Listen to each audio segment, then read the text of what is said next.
up the coast now. So we're going up to Newcastle.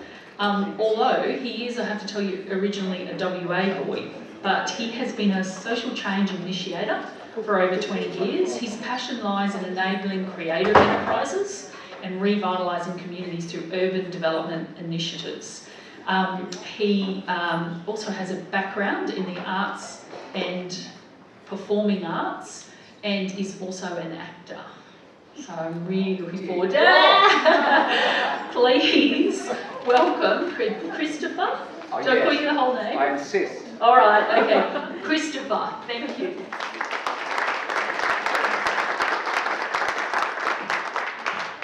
Thank you. Thank you very much. Now look, I have some books. They're not my books, but they're on theme. Oh no, the logo's gone. I thought yellow, on theme. Look, these, I'm just going to put them here. Some people might have read that book. It's called Creating Cities. It was made by, it was written by Marcus Westbury, the creative director of Renew Newcastle and the founder of Renew Newcastle. And it's a good read. And it's, it's going to say more eloquently all of the things that I'm going to talk about now. But thank you for the opportunity to come and share this, this story of this unusual discovery that we had with Renew Newcastle 7 years ago. And I must say, when I was invited to come here, I thought, well, last time I was in Kalgoorlie was 1984, when I was moving east from Perth, and it seems a little different. I have to say that hole in the ground is a lot bigger, and the city itself looks extraordinary. I was kind of expecting, sort of coming from Newcastle, where it was this sort of desolate. And I'll show you some images of that soon. But I was kind of expecting that that Kalgoorlie Boulder would be a bit similar. So I got a bit of a shock yesterday on my tour when I saw all these kind of pristine shop fronts. And yes, I know some of them are vacant. Yeah, so I'm just going to freewheel a bit today, because I didn't really want to just talk about Newcastle and what happened there. I kind of wanted to try and relate that a little bit to, to how things are for you here. And now my head is sort of, spinning after this morning's session, and certainly the session we just had just then, because it seems to me, as Bernard pointed out yesterday, that you've got, the ingredients are all here in many ways. It's just, I don't know, it's just about trying to find your way through it in some way. So that's really encouraging. I want to sort of allude to something that Bernard said yesterday as well about, he was talking about him coming up through public housing and not wanting a handout, but wanting an opportunity. So the Renew Newcastle initiative was really about creating opportunities and removing obstacles, and a lot of accidental things happened along the way. It was also about celebrating failure and allowing failure to inform how things may move on, which is really important. So not getting locked down on over-planning and having conversations that have been going on in Newcastle for many years, and continue to go on about what we could do, how things could happen. Renew Newcastle politely excused themselves from those conversations about 7 years ago and said, look, just, this is all very worthy and great, but we're just going to go and do some shit. And we did, and it kind of changed the way a lot of developers and planners were thinking, and that's been really a really interesting journey. So Newcastle, 99, steelworks closed. It was a steel town, it's been a coal town, it's an industrial town. Big need for reinvention. And as Bernard said this morning, yes, Renew Newcastle, Newcastle has renewed itself, and I think Renew Newcastle has played an important part of that, is it had to re-identify itself. Lifestyle city now, really a great place to live, bring up the kids. We're on the coast, yes, we have great beaches. There is a sense that, and I think this happens in a lot of places, where people who live in a community discover that they've got something special, and they don't really want other people to come there. We have to overcome those issues, but it is a sought-after destination. There's a lot of people moving to Newcastle now for a variety of reasons. 7 years ago, Marcus Westbury returned to Newcastle after being in Melbourne, where he lives. And Marcus is an arts director, festival director. He's made a couple of documentaries, and he created a festival, or he was the creative director of a festival in Melbourne called the Next Wave Festival. So he's quite, well versed in working with creative people. He also had a large network of creative people that he knew in Newcastle. He came back to Newcastle with the intention of opening a bar. And this is kind of what he encountered. You seem to have jumped a bit there. Hang on a minute. This is what he encountered.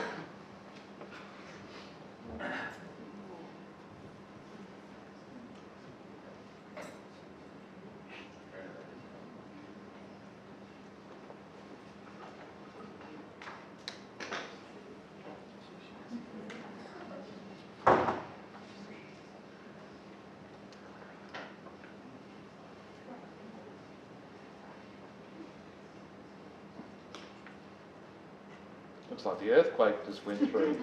It's 2008. That's right.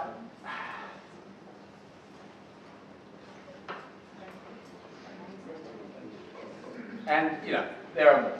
So a lot of boarded up, empty, falling down buildings, for lease signs. This is the mall, this is the main drag. Desolate, empty, for lease. Except for this guy. And Marcus thought, well, this is great. There's plenty of places that I could open a bar. This should be good. He started calling up some of those numbers on those for lease signs, and no one would return his calls. And it wasn't like anyone was particularly interested in leasing anything. And so it took a while to work out why that would be. Property markets, property values are indexed against leases. Lease owners didn't want to reduce leasing costs and see their properties devalued. A lot of investment had happened post the closure of BHP, where people from out of town had bought properties, but it was cheap to buy properties, and were land banking, waiting for the big boom to happen, things to change. And didn't really want to do anything with it. It was more cost effective in many ways to keep a building closed than it was to lease it. And certainly they didn't want to reduce rates. And they were very inflated prices for a desolate main street, longest main street in Australia, that was once a bustling, thriving city. So they didn't want to to do anything really. They were just going to wait for things to happen. Now, every 10 years in Newcastle, there's a new plan that's been released by council.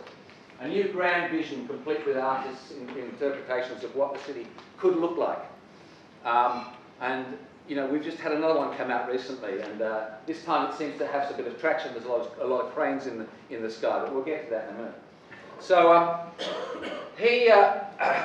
well, let's just go on a bit here, because this is what I encountered last night.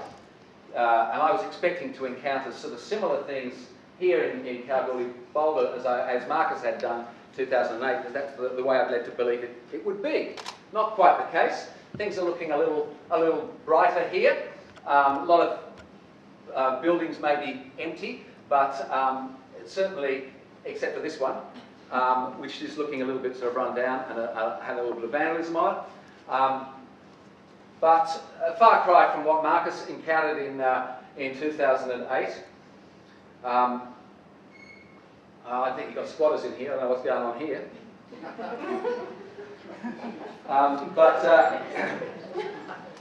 You just worked out where that is. Yep. Newcastle, 1968, I think, going off the vehicles there. Bustling town. I mean, you'd have similar stories from Cal. You remember what it was like in its heyday, things had changed. The idea that Marcus started to formulate around this empty, and that's the same shop. That's the same place that we just saw in that previous shop. Great paving, malls. Great idea that was. Desolate. They would say you could shoot a shotgun down Hunter Street Mall in 2008. No danger of hitting anyone at all. there was this kind of crazy idea formulating that if you couldn't lease a building because it was going to devalue the building, why lease the building? There's all these empty properties. Marcus, who's a creative and worked and knew lots of people who were doing creative things, building stuff, making stuff in their bedrooms, at home, finding markets through Etsy, online, you know, selling globally with their stuff, but didn't really have much room to make things or do things. The thing that was missing in many of the creatives' lives was a place to do stuff. And yet here in this city, which was desolate, was all this empty space. Now, to throw in the mix here, of course, you've got the decentralisation that happens with the building of great shopping centres. Now, I don't think that's really an issue for you here in Kalgoorlie Boulder, because it seems to me the shopping precincts are still sort of in the city. But Newcastle, three great big decentralised Westfields or GPT centres that just took all, you know, no one needs to go into Newcastle. There's still many people who haven't come to Newcastle and seen the change because they just drive to these great centres and do their shopping. But the idea was that what if we could borrow the building from the owners, just borrow it for a short period of time. We could fix it up a bit and get people in there, and at any time, the for lease sign can stay up there. Any time that the property owner wanted to move the tenant out, they could do that with 30 days' notice. So there was a town meeting, and you know, people came together. They thought, I love this idea, and then we got, you know, lawyers involved in draft contracts, and we thought about insurance, and we thought about compliance, and all these things, but all done very, very cheaply, pro bono, volunteers. And these contracts were drawn up for 30-day licenses, whereby if we could get access to 10 properties to start with, maybe, we would then put an advert out and say, see who wanted to come and fill those spaces. We were able to partner with the GPT group, who own a large portion of town, because they were the ones who were going to do one of the next great big plans that had got shelved when the GFC hit. But you know, they were sitting on a lot of stock, and they saw the value in this, because it's a bit embarrassing for this big organisation that's sitting owning a whole lot of stock to be sitting on this empty stock, not doing anything with it. So they liked the idea, and they gave us some of their out-of-the-way properties to activate.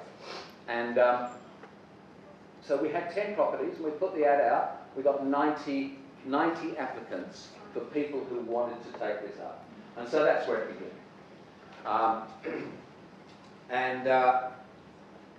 It was up to the property owner to decide who they thought would be right in their property. It's not something that we would decide, this is what we're going to put in your property. Property owner was part of the collaboration, if you like. They were involved. You know, our first 10 projects opened in late 2008, or maybe early 2009. And, oh, sorry, this is a lovely map of Newcastle showing the 150 vacant properties that were counted back in 2008. So the 150 stretching down this long, what was a pointer on here somewhere? This long Hunter Street that runs all the way through here. That was then, I'll come back to that image a bit later on. But we started, and we got access to shop fronts, and this is about sweat equity, because the people who came and took on the agreement, the project agreement, came with the knowledge that they would need to make the place look good. We didn't really have the resources to do that, but in many cases they just needed a lick of paint or something. We would look after signage. Signage really important. And we didn't make a big thing about branding us. It wasn't, I mean, I know this looks like we're really branding us here, but we weren't. It was really subtle. The way it wasn't about us, the organisation. It was about the project. So it was about getting the project's name out there, their business, and promoting what it was that they were doing. And then there would be openings, and people would come. And suddenly there were people interested about what was going on in the mall, and coming and participating and getting excited. That's all the same shop. You've just noticed that, haven't you? It's all images of the same place, but you know, there were others. Photographers, And I'm sure you've got many people like this here who are doing photography of the local area and the surrounds, the kingdom, should I say? Your kingdom, Your Honour. But these businesses started to happen, and some of them really flourished. This place is still there. It represents about 20 different makers who make things in and around Newcastle. It also imports stuff from around the world, from makers. But it's all about handmade. It's not about manufactured. It's the condition for coming into a Renew Newcastle space is that you make something. And you're not a business that's going to be in direct competition with an existing business, so that's really important. Creative hubs. The Roost is a place where university students, people who are graduating from university, can transition into the workforce by coming to a shared office space, get access to a high-speed internet. Well, is it high-speed? It's internet. And then they can meet people and they can build things. And that project began 5 years ago, and it's just what we call graduated, in the sense that they have now taken a lease on the building that they occupied. And they're now a legit business, if you like. A surf shop did the same thing. Look, I just took a couple of shots last night of places around Kalgoorlie, because my understanding is that you have done a similar thing here, where council has got some properties that you're letting out for, I don't know if it's a lease or what it is, if it's free.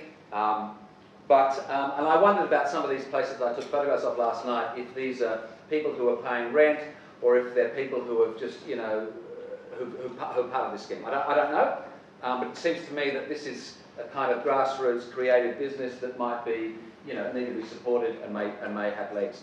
I also went to the brewery yesterday. I think that's really crucial. I think that is it Nick who runs this brewery, who was really ahead of the game in terms of craft brewing in this country. 11 years ago, I think he started this, and that's way ahead of anyone in Newcastle. It's becoming really big there now, but absolutely essential. We all love our beer, well, most of us anyway, and it ties in with you know, the whole kind of creative world. I mean, he's a maker.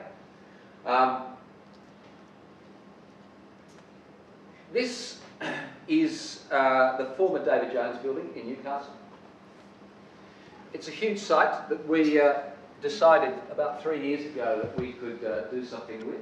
David Jones moved out 5 years ago, possibly a bit longer than that now. It's probably more like 6 or 7 years ago. It's a really big space. It's 3 floors, and those floors go back a long way. But we had this idea that if we could get in there, then perhaps we could create a whole series of sort of market-type spaces for artisans, places where studio retail space, perhaps 25% studio, 75% retail. People would make, and people would come in, and they could see what they're making. Heritage building, we had a problem. How can we convert this without doing any damage to the building? The solution was to build interiors. We only used the front half, or the front section of the building around the windows, because that was going to be really important. And we built this, in fact I built this as a theatre set, hence the background, you know. If you can be on the tools, if you can do carpentry and you work in the theatre, you end up building the sets, and maybe it's not always what you wanted to do, but you end up doing that and you're pitching and doing many things. And in many ways, I think that's the spirit of the Renew Newcastle model, that it's about pitching and doing stuff. And if you haven't got the skills yourself, you know someone who does, and you work with them to make that happen. So this whole space is built, nothing's attached, it's freestanding, it's French braced, plywood flats, a bit like a film set or a theatre set. Like it could be pulled down in a day. A bit longer than that to put it up, but and these people came in and ran projects. You know, clothing makers, artists, visual artists, dressmakers, potter, ceramicist next door. and this has become our flagship retail site. In fact, 7 years ago, we were all about being in shop fronts. There were many vacant. You saw the pictures of them before. It was all about being in those vacant sites. Now, we have no retail in Newcastle at all, except for this one building. And the reason that we don't have any access to any other shops in Newcastle anymore is because they've all been leased. So, people came in, made the place attractive. We would run events that would showcase the spaces. We would do walking tours at night. People would come in, the media would get onto it. The word was out. Newcastle became an attractive destination. 2011, 2012, Lonely Planet came to town. We hosted them as Renew Newcastle in town. They went, this city's come a long way, and they released the cities. What's that book that they have? The top 10 cities in the world, released in 2012. Newcastle, one of the top 10 cities in the world. Now, this is from what you saw in 2008, 3 years, to being listed in a publication like that, and that was simply because we hosted Lonely Planet there.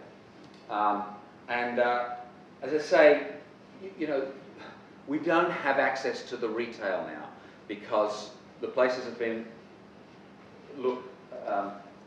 appealing, and people come in and put a bid, and we get our 30 days notice.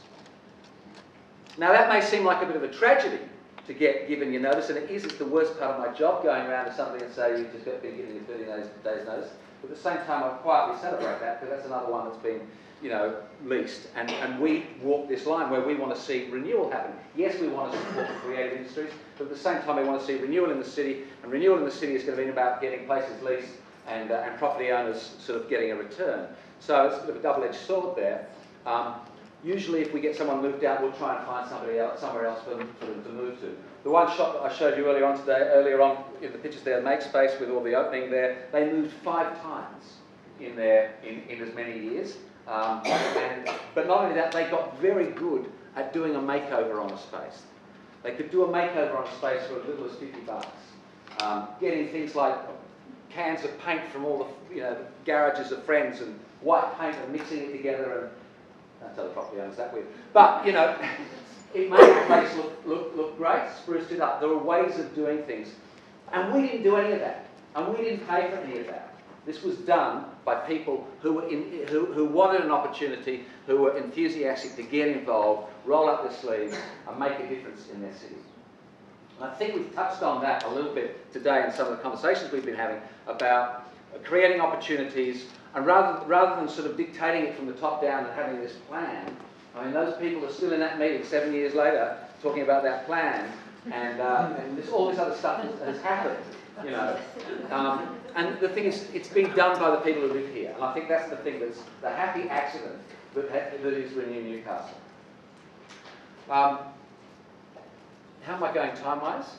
Yeah, you've got 15. 15? I'm lying. You can do questions if you want. You can do questions.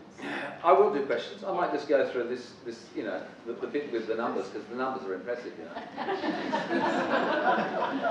You like numbers, I know. I know. So there's the 150 in 2008. That's nice, isn't it? And there's the activated ones in about, I think, 2011. It's a bit out of date this now, but you know, I just do like doing that because it sort of shows them. So this is some before and after shots. I'm standing in the way there. That is the same building.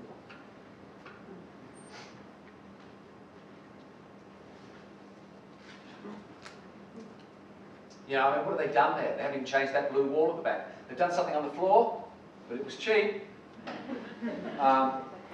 I don't even know they had to paint it, unless no, they're already halfway through the painting. I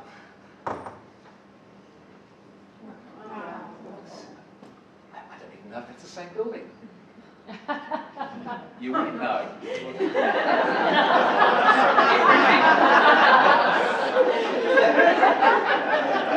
Marcus Westbury, ladies and gentlemen, he put the slide shot again, the sun hit. Oh, I'll get to that one. I like this. This is good. Oh yeah. So last year, the new master plan came out, relaunched as Revitalising Newcastle. Have you been revitalising something? I've heard revitalising. Yeah. Revitalising Newcastle. They did their big launch, their big $50,000 launch, and then our Herald local paper cartoonist did this the following day. This is what I mean about the, the conversation is still going 7 years after. But I think in many ways, this sums up the whole essence of Renew. And I'm just going to, there's a quote that I just wanted to oh, hello, I don't need to speak so loud now. I can just bring it down, that's good. The quote was, it was an opportunity for the community to participate in the city renewal. Renew Newcastle changed who got to own change. Reshaped it from something that was imposed from the top down to something that bubbled up from below. Renew Newcastle happened was others were talking about what could happen, which I think is significant. And I think we were talking about that before in that breakout session we had, about not necessarily imposing your brand, perhaps allowing the brand to happen from what people are doing. Just approach it from a slightly different perspective. 7 years, 220 projects, 80 properties. Of those 80 properties that were fixed up, 50 have been leased. Now, 20 of those have been leased by projects that activated those properties. So that's the happy accident, or a happy accident, the fact that these businesses actually were able to get up and have a go and become sustainable.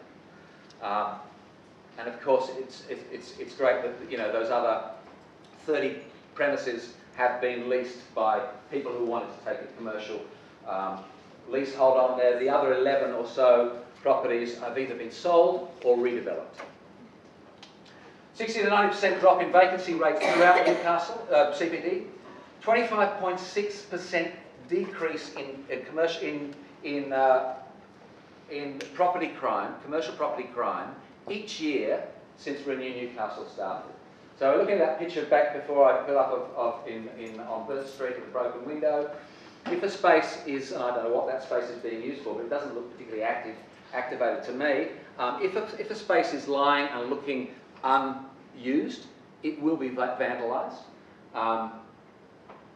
The David Jones building, as soon as it was closed, and we still have to keep a bit of a close watch on it, there's a lot of copper in that building, and you know the value of that still, and people get in, they want to rip it out. So, but if a space is activated, then people will not come and try and break in and do stuff like that. So that's significant. The 25.5% increase in tourism, a lot of take up by particularly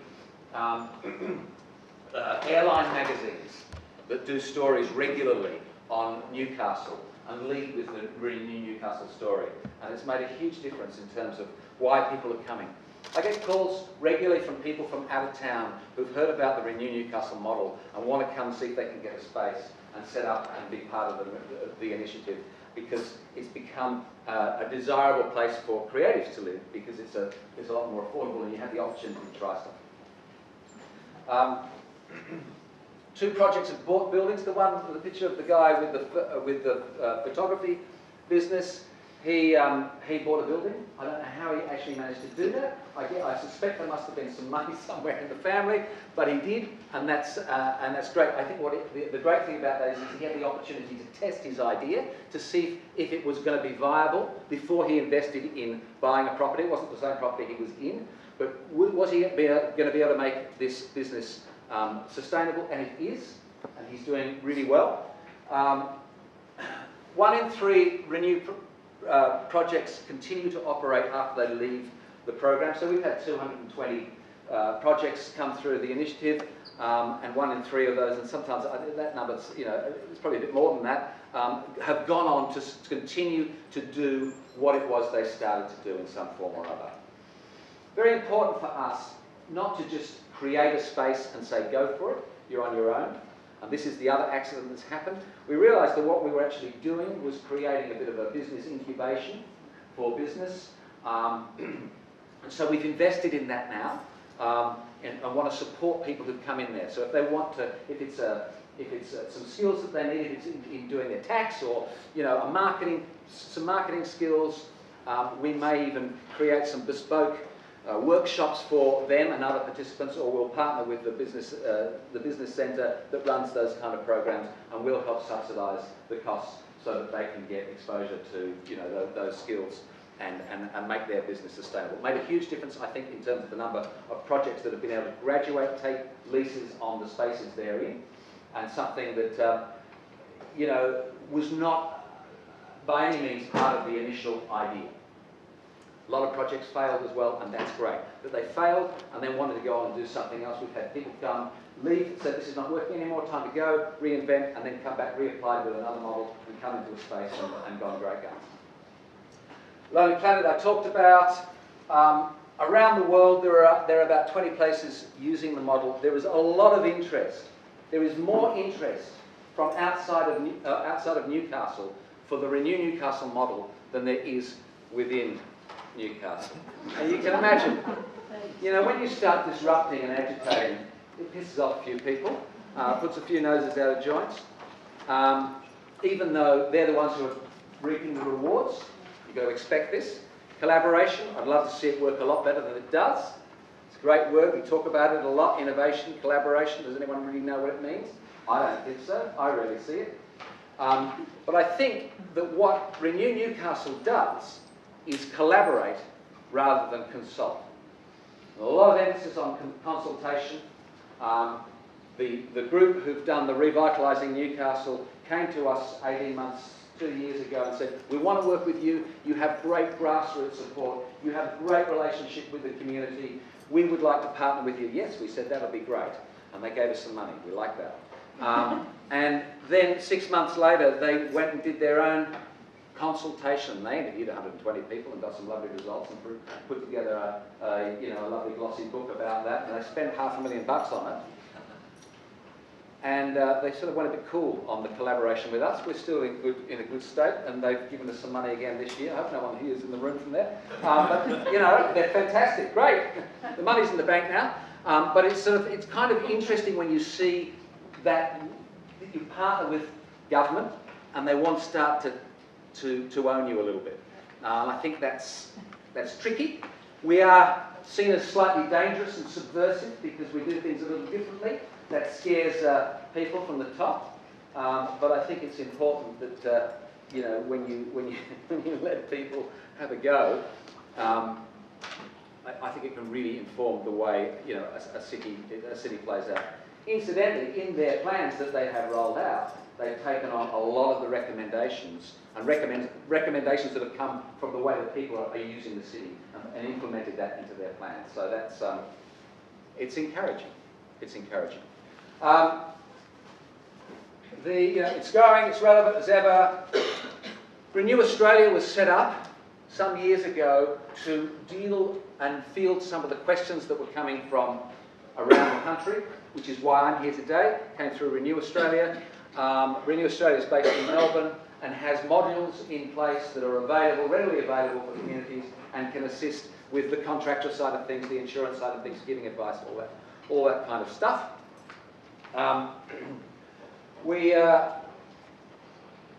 There it is, the frameworks insurance. It's really cheap to run this project. Our total operating costs each year, less than $200,000. Less than $200,000. We raise a third of our income. We raise a third of our operating costs. We charge a participation fee to our participants. It's small, it's $25 a week. People say that's ridiculous, it's too low. You should do more than that. We argue that we need to keep it low, we have to be careful. Property owners think we're making money on their property, that's not going to be great. But it's not about money, it's about opportunity. So that's the thing I think that's really important to remember. If you're a property owner, don't think about the rewards you could get right now. The delayed gratification of you know, sitting on that, allowing somebody to use it, will bring other people in to lease that space. But while it's empty, give it to someone who could make use of it. Now that's pretty much at the end of that. So we want to go to some questions. So would people like to ask? Yeah.